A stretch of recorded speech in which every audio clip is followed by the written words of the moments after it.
Kasabay nga po mga idol ng dire-diretsyong talo ng Golden State Warriors, may lumabas nga pong bagong update sa trade sa pagitan ni Klay Thompson at Lauri Markkanen. Yan naman ang ating unang aalamin dito, na sasamahan ko na rin ang balitang ganito nga binago ni Russell Westbrook ang Los Angeles Clippers ngayon, at ang balitang tama nga po si LeBron James sa dalawang combo guard ng Los Angeles Lakers na kanilang ginagamit ngayon. Kaya mga idol, tara, alamin na natin to.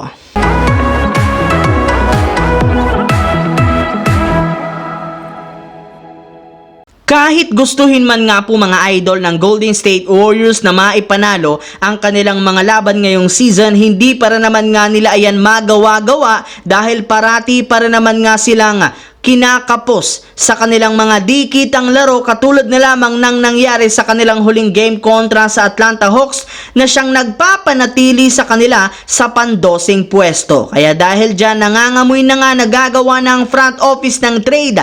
Gayong 5 araw na lamang ang ating hihintayin bago sumapit ang trade deadline. Yes mga idol, sa ipinapakita nga po ngayong performance ay wala talagang ibang lunas ang kanilang team kundi gumawa na ng pagbabago o trade sa kanilang lineup. Ang problema lamang ngayon, may tinatamo nga pong injury ang kanilang player na si Andrew Wiggins na siyang gagamitin sana nila sa isang trade sa susunod na araw na posibleng makaapekto sa kanilang mga ginagawang trade talks. Kaya suhestyon nga po ng ilang mga analyst ay si Klay Thompson na lamang ang gamitin bilang trade offer sa ibang team katulad ng Utah Jazz upang makuha nila dito ang isa sa kanilang mga target na si Lauri Markkanen. Yes mga idol, as of now, eto na lamang ang best choice ng Warriors kung gusto nilang magpalakas ng kanilang lineup. Samantala, dito naman tayo sa ating pangalawang storya sa balitang ganito nga binago ni Russell Westbrook ang Los Angeles Clippers ngayon. Para nga po sa mga hindi dyan nakakaalam, simula nga po ng mapasulido ng Clippers ang chemistry ng kanilang bagong lineup,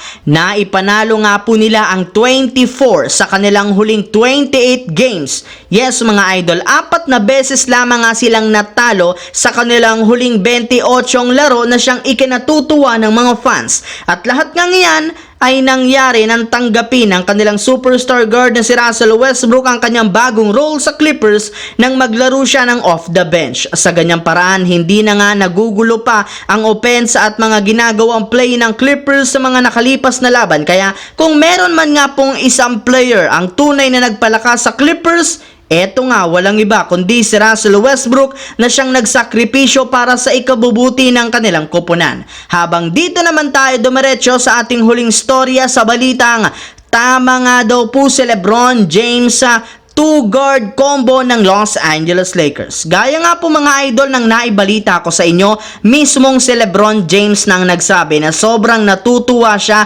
sa ipinapakitang performance ng kanilang kupunan sa mga nakalipas na laban. At nagawa nga nila yan sa salamat sa pagiging mas agresibo ng kanilang dalawang combo guard na sina Austin Reeves at D'Angelo Russell na siyang umaatake at sumisira ng depensa sa kanilang laban upang sa ganoon mas maging madali para sa kanila na makapagtala ng puntos, hindi kagaya ng mga una nilang laro ngayong season. Bukod nga po dyan, malaki ang in-improve ng dalawang ito pagdating sa depensa at opensa, since isa sila sa mga tumutulong upang hindi makascore ang New York Knicks ng at least 7 minutes sa fourth quarter ng kanilang naging laro kahapon. Kaya malinaw kay LeBron James na kailangan nila ang tulong ng dalawang ito upang sa ganoon manalo sila sa mga susunod na laban hanggang sa makaabot silang muli sa NBA playoffs.